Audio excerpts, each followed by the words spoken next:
ओशो कहते हैं कि एक आदमी के संबंध में मैं पढ़ रहा था। उसे $10,000 वसीयत में मिल गए।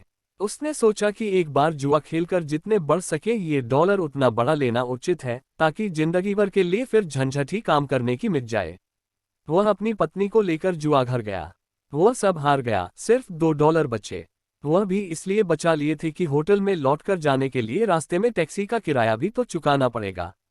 वह बाहर आया। बाहर उसने पत्नी से कहा कि सुन, आज पैदल ही चल लेंगे, यह $2 और लगा लेने देते हैं। नहीं तो मन में एक बात खटकती रह जाएगी कि कौन जाने यह 2 के लगाने से जीत हो जाती। पत्नी ने कहा अब तुम जाओ, मैं तो चली। पत्नी घर चली गई और वह आदमी भीतर गया। उसने $2 दांव पर लगाए और जीत गया और फिर लगाता चला गया।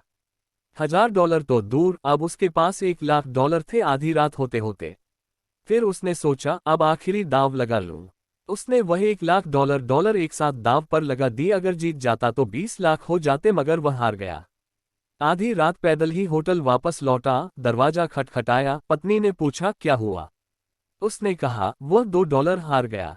उसने सोचा अब $1,00,000 जीतने की बात कहने का कोई मतलब ही नहीं। पत्नी ने पूछा इतनी देर कहाँ रहे फिर।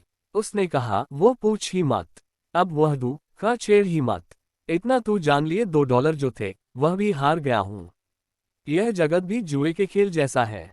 यहाँ कभी कभी जीत भी होती है, ऐसा नहीं है कि नहीं होती। जीत होती है, मगर हर जीत किसी और बड़ी हार की सेवा में नियुक्त है। हर जीत किसी बड़ी हार की नौकरी में लगी है। यहाँ कभी कभी सुख भी मिलता है, नहीं कि नहीं मिलता, लेकिन हर सुख किसी बड़े दुख का चाकर है। हर सुख तुम्हें किसी बड़े दुख पर ले आएगा। सुख भरमाता है। सुख कहता है सुख हो सकता है, घबराओ मत, भागो मत। तो आशा बनी रहती है कि शायद अभी हुआ, कल फिर होगा, परसों फिर होगा। तो एक तो आशा चलाती, एक अहंकार चलाता।